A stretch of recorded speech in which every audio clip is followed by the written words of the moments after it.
I am planning to talk about the character of the Russian state from its establishment to the pre-revolutionary time. And the great dividing line is 1861, the liberation of the serfs. And indeed, one should discuss Russian history in these terms. How did serfdom develop? And what were the consequences of serfdom and the ending of serfdom? 1861 is a major turning point. How did serfdom develop? Because it seems to me that serfdom is the essential social fact of Russian history, which has significance very much going into Soviet times. The remarkable thing is serfdom developed relatively late. Indeed, at a time when the feudal obligations in the rest of Europe became lighter and ultimately diminished and disappeared. How did this develop? Well, two aspects led up to it. One is the impoverishment of the peasantry. And this impoverishment came about because the Russian lands were not particularly suitable for agriculture. The point has been made that the best Russian lands are really comparable to the worst and still cultivated lands in the United States. The consequence of this is that surplus, which produced and made possible the existence of cities, did not develop in Russia. Kiev was a state of cities, of towns, and Russia had nothing comparable. And the political consequence was that the bourgeoisie, one might be somewhat anachronistic, as another restraining force on autocracy, did not come into existence at all, not even up to the 20th century. So it seems to me that there were two aspects led up to the imposition of serfdom. One was, as I mentioned, the impoverishment of the peasantry. And this was particularly significant in the 16th and 17th centuries when Russia was engaged in a number of wars. And wars, the consequence of wars is the spread of epidemics. The consequence of war is destruction. And consequently, the Russian peasant, who up to that point was free in the sense that he was able to move and was not tied to the person of the landlord, had to borrow in order to survive, and in a sense sold himself into serfdom because it was clear that he will never be able to repay that loan. The other part of the enserfment of the peasantry came about because of the policies of the state. That is, a most significant social fact is the character of the army everywhere, not only in Russia. And where would the Russian prince, later the Tsar, assemble an army? Well, from the small nobles, the small landowners. And how could the Tsar pay? This was not a money economy. The only way the Tsar could pay these really most significant people, because the army and the state is one and the same. The state could not have existed without that army.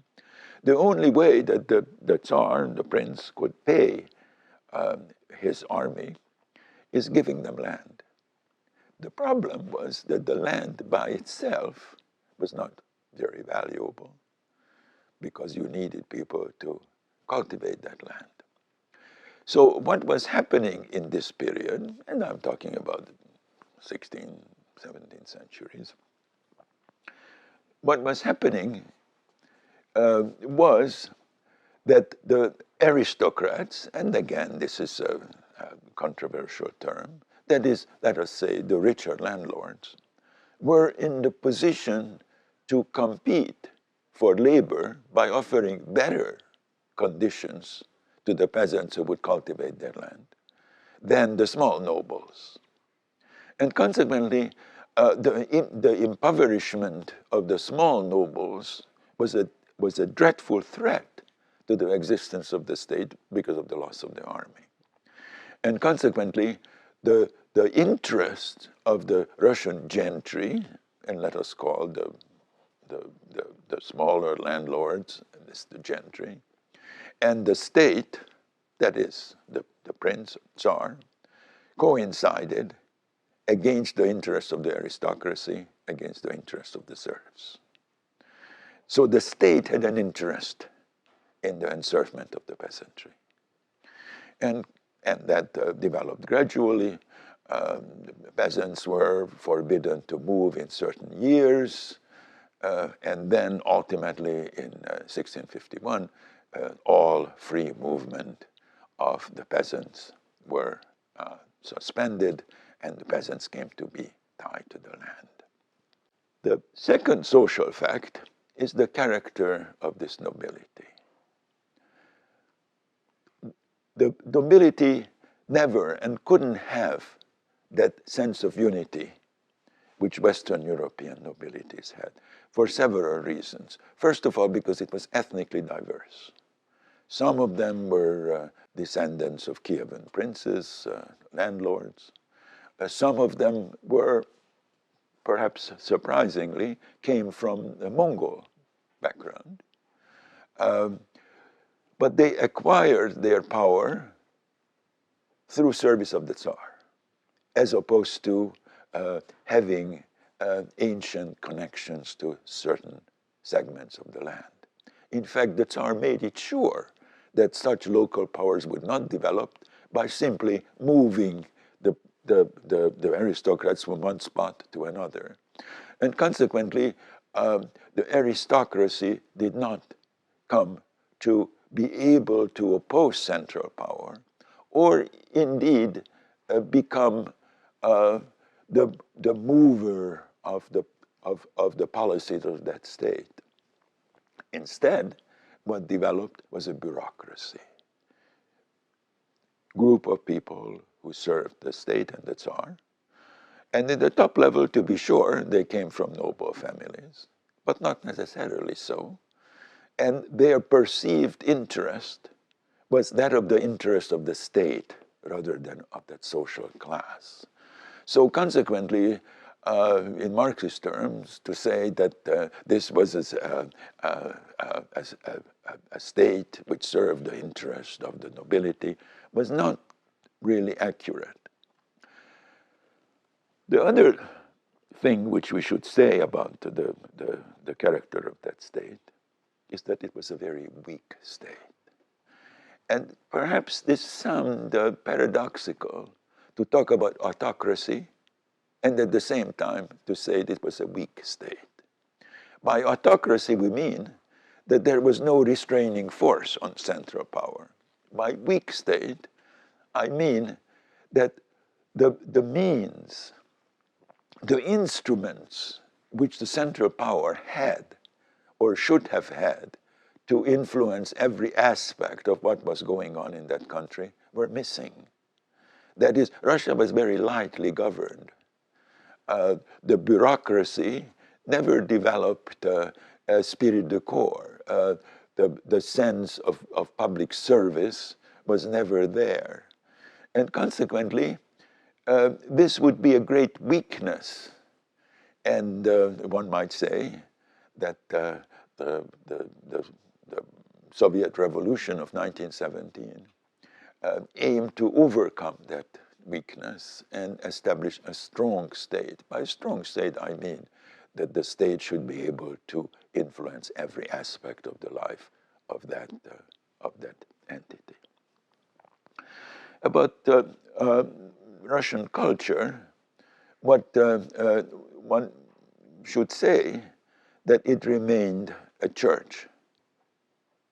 that is not a secular, but fundamentally a religious culture up to the time of Peter the Great.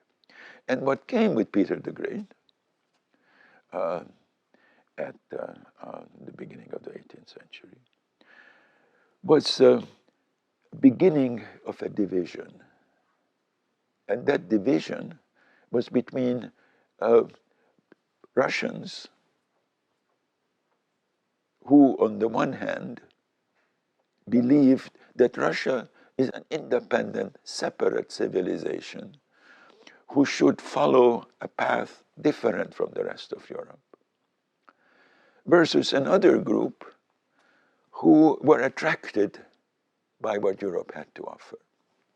And that is an 18th century phenomenon that some Russians, Peter the Great in particular, became acquainted with the West and were attracted to so much what the West had to offer. And from that point on, arguably to our days, there is this fundamental division in Russian intellectual life between those who insist on the essential Russianness of that civilization versus people who think that, well, we have much to learn from the West, and in that sense are willing to recognize backwardness. The concept of backwardness came to Russian intellectuals. And as I say, this is a separation which never disappeared. So I mentioned that the first half of the Russian imperial state, we should fundamentally emphasize serfdom. And then in 1861, serfdom was abolished by the state. Why? Again, this is a historically controversial question. Some historians, Marxist historians, emphasized the economic reasons, the economic nature of that major step, arguing that serfdom was inefficient. And it certainly was. The serf had little interest in improving the land. It seems to me, however, that the liberation of the serf was fundamentally a spiritual decision. That is, the Russian rulers, including the nobility, the Tsarist court, lost faith in the morality of keeping people serfs. And it seems to me it's not an accident that 1861 is the same year as the beginning of the American Civil War, which also was fundamentally caused by the recognition that we should not hold people as serfs, as slaves. Now, the abolition of serfdom was really fundamental fact because all institutions of the Russian state were based on serfdom. That is, it was the nobles who collected the tax from the peasants and provided it to the state. It was the nobles who assembled, in case of need, armies which the state needed. That is, the nobility carried out quasi-governmental functions. Once the authority of the noble over the individual serfs was abolished, everything had to be rethought.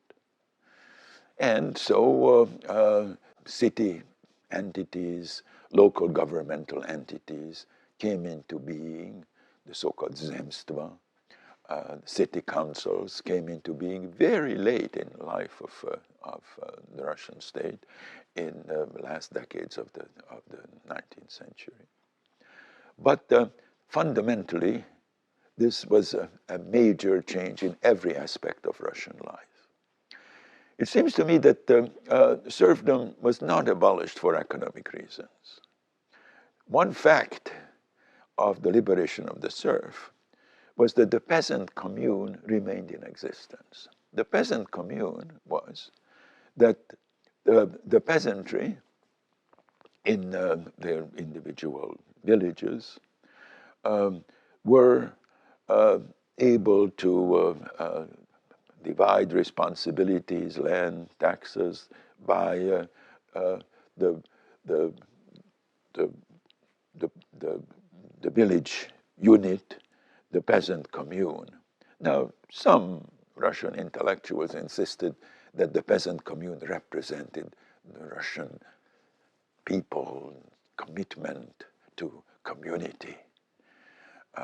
Other historians argue that actually the peasant commune really developed quite late in Russian life and was also the consequence of serfdom. Be it as it may, the peasant commune was a major force in the life of the countryside at the time and after serf liberation. Now, as it happens, the peasant commune was also a hindrance for economic development. It was a hindrance because the countryside was overpopulated, and the peasant commune resisted peasants moving into the cities, because if more peasants move away, the fewer people are left to pay the taxes, because the taxes were established on the peasant commune rather than on individual peasants.